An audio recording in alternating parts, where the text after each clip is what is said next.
अध्यक्ष महोदय, आज बाब क्रमांक 52 ते 54, पान क्रमांक 31 ह्याच्यावर बोलायला मी इथे उपस्थित आहे आणि शालेय शिक्षण मंत्री इथे आहेत. खरं तर मला सुखद धक्का बसला त्यांनी जेव्हा खातं स्वीकारलं. मी ऐकून होतो वेगळ्या वेगळ्या गोष्टी देखील आज इथे आहेत. जुन्या आठवणी देखील आहेत मला, जेव्हा माझं मंत्रिपदाची शपथविधी झालेली आणि त्यावेळी त्यांनी मला काही प्रेमाचे सल्ले दिलेले खातं न घेण्याबद्दल. अध्यक्ष महोदय, आज ह्या सदनामध्ये जे काही आपल्या पुरवणी मागणीमध्ये आलेलं आहे त्याच्यावर बोलताना देखील मी काही वेगळ्या गोष्टींवर पण बोलू इच्छितो, कारण हे शिक्षण जे आहे, शालेय शिक्षण आहे, ते आपल्या देशाचं खरं तर बेस बनू शकतो. आपल्या देशाला जर पुढे न्यायचं असेल तर समाजाला आपल्याला प्रबोधित करायला लागणार. प्रबोधन झाल्यानंतर, समाजाचं शिक्षण झाल्यानंतर आपला देश पुढे जाऊ शकेल. आपल्या देशात आज 75 वर्ष झाल्यानंतर राईट टू एज्युकेशन आहे, शिक्षणाचा अधिकार आहे, पण राईट टू क्वालिटी एज्युकेशन ह्याच्यावर आपण थोडं लक्ष देणं गरजेचं आहे. अर्थात काही महिन्यांपूर्वी मागच्या वर्षी मला वाटतं न्यू एज्युकेशन पॉलिसी आपल्या देशामध्ये आल्यानंतर काही समित्या बसलेल्या आहेत, त्याचं काम सुरू आहे. पण तरी देखील मी शिक्षण मंत्री महोदयांना विनंती करीन की एक समिती ह्या राज्यात शालेय शिक्षणासाठी एक वेगळी होऊ शकते, ज्याच्यात 3 महत्त्वाच्या बाबींवर आपण लक्ष देणं गरजेचं आहे. पहिली बाब आहे इन्फ्रास्ट्रक्चर, दुसरं आहे करिक्युलर म्हणजे अभ्यासक्रम, आणि तिसरं आहे एक्स्ट्रा करिक्युलर. इन्फ्रास्ट्रक्चरमध्ये अध्यक्ष महोदय, आपण सर्वच जेव्हा लोकप्रतिनिधी अनेक वेगळ्या वेगळ्या शहरांमध्ये, गावांमध्ये जात असतो, मुंबईपासून चंद्रपूरपर्यंत, कोकणापासून इतर ठिकाणी विदर्भापर्यंत, आपण अनेकदा बघतो की काही काही शाळांमध्ये शाळांची जी बिल्डिंग असते, जी इमारत असते, त्याची डागडुजी झाली नसते, रंगरंगोटी झाली नसते, दरवाजे काही तुटलेले असतात, कुठे ट्यूबलाईट बंद असते, बाथरूम मोडलेली असते. तर ह्या गोष्टींवर मला वाटतं थोडं लक्ष देणं गरजेचं आहे. आपला अधिकचा खर्च हा वेतनामध्ये जातो, अनुदानामध्ये जातो आणि तो जायलाच पाहिजे. तरी देखील हे खातं एवढं महत्त्वाचं आहे आणि हा माझा थोडा आवडीचा विषय असल्यामुळे मुंबई महानगरपालिकेच्या शाळांमध्ये देखील मी थोडं काम ह्याच्यात केलेलं आहे. ह्याच्यात जर आपण बघितलं तर ह्या शाळांमध्ये जेव्हा आपण जातो तेव्हा काळोखी वर्ग असतात, कधी कधी खिडक्या तुटलेल्या असतात, खिडक्या बंद असतात, वारा येत जात नाही. तर 2-3 महत्त्वाच्या गोष्टी आपल्याकडे लक्ष देणं गरजेचं आहे. पहिली गोष्ट म्हणजे वर्ग कसा आहे, स्वच्छ आहे का, नीट चौकोनी वर्ग आहे का, त्याच्यात ओल किंवा फंगस आली आहे का, मला वाटतं त्याच्यावर थोडं लक्ष देणं गरजेचं आहे.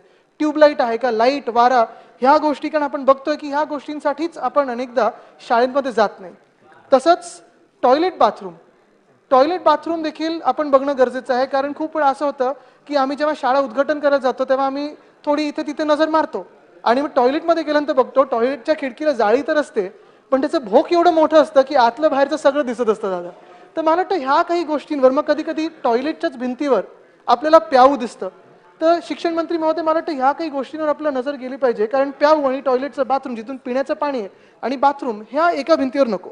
तसंच कॅन्टीन प्रत्येक शाळेत असणं गरजेचं आहे. अजून देखील अनेक शाळांमध्ये मी बघतो की मुलांना जेव्हा मिड डे मील आपण देतो तेव्हा ते बिचारे कॉरिडॉरमध्ये असे पॅसेजमध्ये जमिनीवर बसून कसे बसे खात असतात, पंगतसारखं खात असतात. पण ते कॅन्टीन आपल्याकडे आहे का, नीट किचन आहे का, शिक्षकांसाठी स्टाफ रूम आहेत का, मला वाटतं ह्याच्यावर शांतता नाहीये.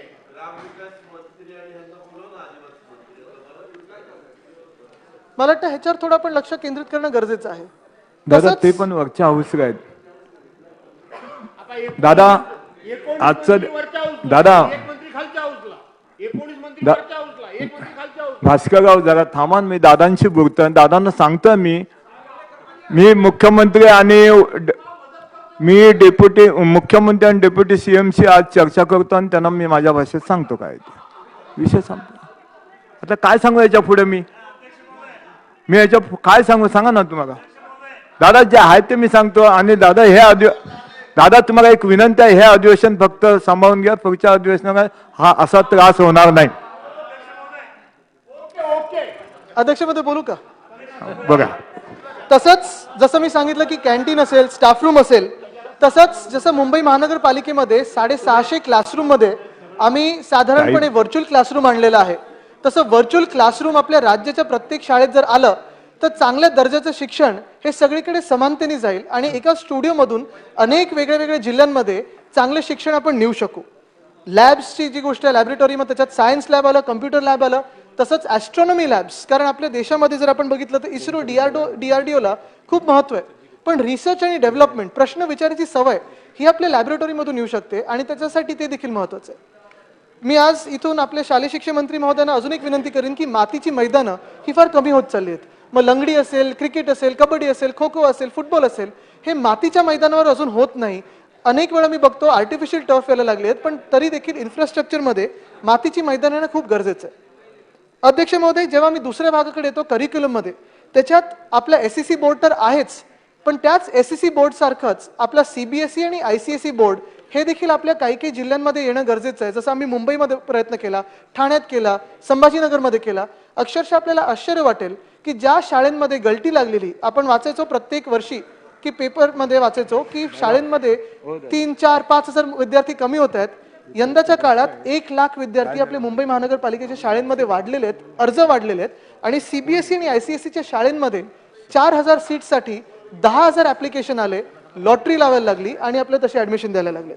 तसंच मला वाटतं जेव्हा आपण UPSC बद्दल बोलतो किंवा वेगळ्या वेगळ्या स्पर्धा परीक्षांबद्दल बोलतो, CBSEचा जो बोर्ड आहे तो जर आपण आणू शकलो तर त्याच्यातून जसं उत्तर भारतात आपल्याला CBSE बोर्डातून फायदा होतो, तसंच आपल्या महाराष्ट्रामध्ये फायदा होऊ शकेल. आणि SSE बोर्ड जो आहे तो SSE बोर्ड देखील आपल्याला थोडा रिव्हॅम्प करून त्याच्यात CBSE, ICSE, IB, IGSE ह्याच्याही काही घटक आपल्याला घेणं गरजेचं आहे. जे आपले शिक्षक आहेत,